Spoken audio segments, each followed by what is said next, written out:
रिया ने जैसे ही लाइब्रेरी के अंदर साहिल की चप्पल देखी, उसके पैरों तले जमीन खिसक जाती है और वो बैठकर जोर जोर से रोने लगती है। वो चिल्लाती है, भाई कहाँ हो आप, मुझे जवाब दो। तभी उसके कानों में वही आवाज गूंजती है। वो पीछे घूमती है और देखती है ब्लैक बोर्ड अपने आप लिख रहा होता है, अर्जुन मिस्ड रोल नंबर 13। देखते ही रिया की सांसें रुक जाती हैं और वो समझ जाती है कुछ तो बहुत डरावना है यहाँ। कांपती हुई आवाज में रिया बोलती है, तुम कौन हो और ब्लैक बोर्ड पे जो लिखा है उसका मतलब क्या है? अगर कोई यहाँ है तो मुझे दिखाई दो। तभी एक अजीब सी आवाज गूंजती है और एक परछाई दिखाई देती है। एक लड़का स्कूल यूनिफॉर्म में, उसकी आंखों में सिर्फ दर्द। वो कहता है, सब मुझे भूल गए। रिया पूछती है, तुम कौन हो और चाहते क्या हो? परछाई बोलती है, मैं हूँ अर्जुन, मिस्ड रोल नंबर 13। आज से 5 साल पहले की बात है। मैं बचपन से अनाथ था। मेरे मम्मी पापा मुझे अकेला छोड़कर चले गए थे। एक दिन क्लास के सब बच्चे मुझे कालुआ कालुआ कहकर चिढ़ाने लगे। मैं काला था, इसलिए मैं रोता हुआ लाइब्रेरी की तरफ भागा और जब मैं लाइब्रेरी में घुसने ही वाला था तभी देखा मैडम और एक डॉक्टर किसी अजीब चीज के बारे में बात कर रहे थे और तभी किसी ने मुझे पीछे से जोर से मारा। मेरी आंखों के सामने अंधेरा छा गया। जब मेरी आंखें खुली तो देखा मैं लाइब्रेरी के अंदर टेबल पर पड़ा था। डॉक्टर और मैडम भी वहां थे। मैं चिल्लाने की कोशिश कर रहा था लेकिन न चिल्ला पा रहा था न हिल पा रहा था। तभी मुझे पता चला ये लोग स्कूल के बच्चों को किडनैप करके उनके ऑर्गन्स निकालते हैं और उन्हें बेच देते हैं। फिर उसी दिन मैडम ने प्रिंसिपल के सामने कुछ बहाना बनाकर लाइब्रेरी को हमेशा के लिए बंद करवा दिया। गांव वालों के सामने मुझे मिसिंग बता दिया गया। तब से मेरी रूह इसी लाइब्रेरी में भटक रही है और हर रात 12 बजे घंटी बजाता हूँ, बस इस उम्मीद में कि कोई आए, मेरी कहानी सुने और मुझे इंसाफ दिलाए। रिया की आंखों में आंसू आ जाते हैं। वो बोलती है, मैं तुम्हारा दर्द समझ सकती हूँ, लेकिन मेरे भाई ने क्या किया था? उसे क्यों गायब कर दिया? वो कहाँ है? अर्जुन बोलता है, तुम्हारा भाई बिल्कुल ठीक है। उस दिन जब मैं उसके सामने आया वो डर के मारे बेहोश हो गया था। अब वो तुम्हें लाइब्रेरी के एक कोने में एक सीक्रेट डोर है, उसके पीछे मिल जाएगा और वहीं मैडम के राज की असली फाइल भी है।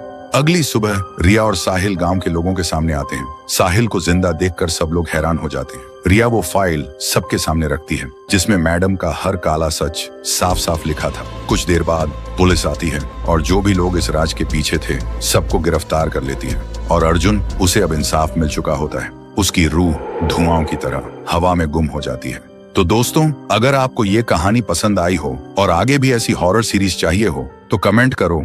एक गांव था, नाम था सहूरपुर, क्योंकि उस गांव में बस सहूर सरनेम वाले ही रहते थे, इसलिए उस गांव का नाम पड़ गया था सहूरपुर। वहीं रहता था एक मजाकिया आदमी, ठुन ठुन ठुन सहूर। वो सबसे अलग था, आंखें बड़ी, हाथ लंबी और एक अजीब सी मुस्कान। गांव के लोग उससे प्यार से कहते थे ठुन ठुन। ठुन ठुन का काम ही था लोगों को हंसाना।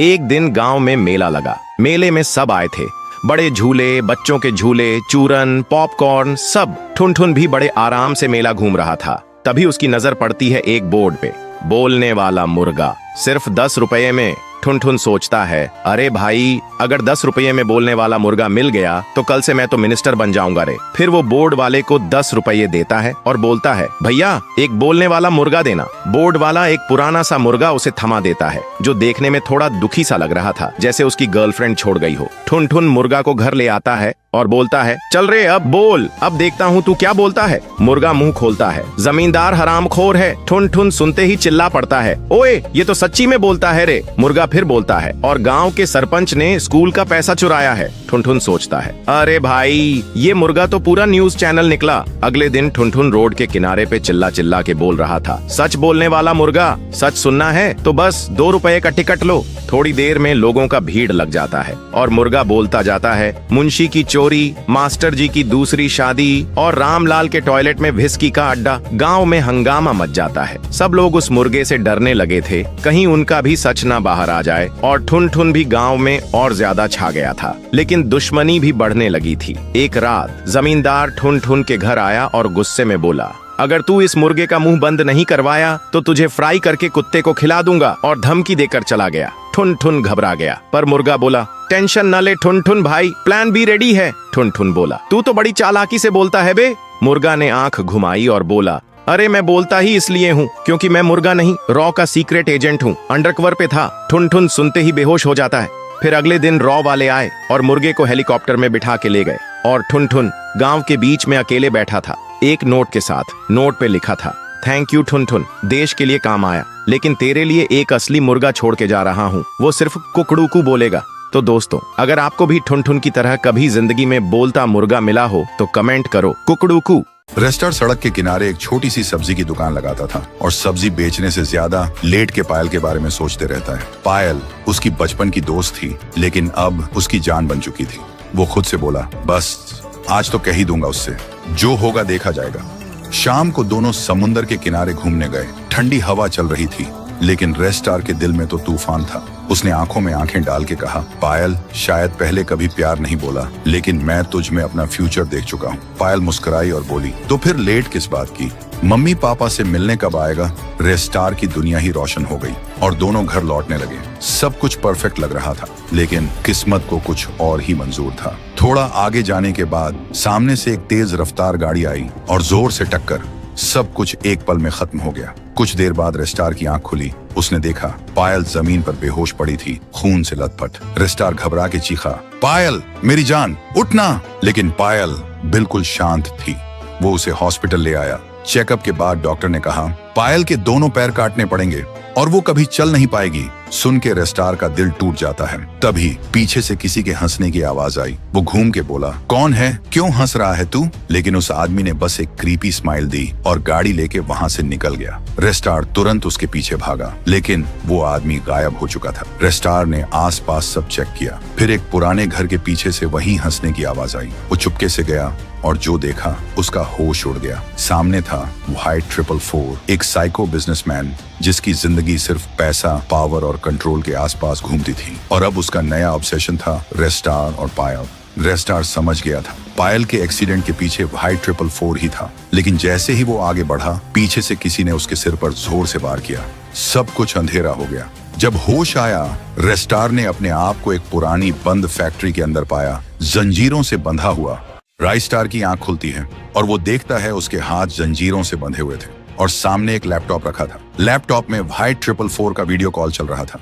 व्हाइट 444 बोलता है, राइस्टार, कैसा लग रहा है पायल को दर्द में देखते हुए? और तेरा दोस्त जिसने तेरे सिर पर वार किया और तू अब वहां है जंजीरों से बंधा हुआ, तेरा दोस्त आज तेरा दुश्मन बन चुका है। राइस्टार सिर्फ एक बात बोलता है, तू आ, बस आ बे। पायल ने तेरा क्या बिगाड़ा था? उसे मारना क्यों चाहा? तभी अचानक कॉल कट जाता है। राइस्टार के अंदर का गुस्सा फूट पड़ता है और वो एक ही झटके में जंजीरों को तोड़ देता है। फिर राइस्टार वहां से हॉस्पिटल पहुंचता है। पायल के दोनों पैर कट चुके थे।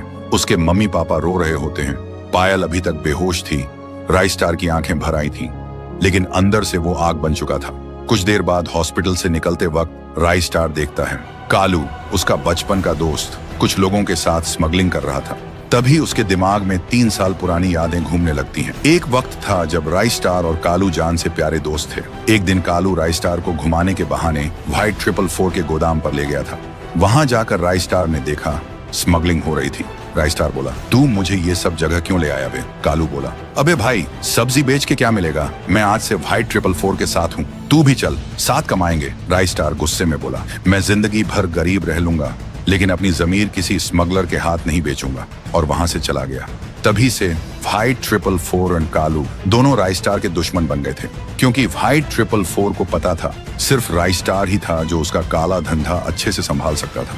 लेकिन जब राइस्टार ने इनकार कर दिया, तब उन्होंने राइस्टार का एक्सीडेंट प्लान किया था। पर एक्सीडेंट में पायल अपने दोनों पैर खो बैठी। अब राइस्टार को सब कुछ समझ आ चुका था। उसके दिमाग में एक ही बात घूम रही थी, व्हाइट 444 का गला अलग करना है। नेक्स्ट डे व्हाइट 444 एक बड़े बिजनेस डील के लिए आ रहा था और राइस्टार एक ब्लैक बाइक में फुल स्पीड में उसकी तरफ आ रहा था।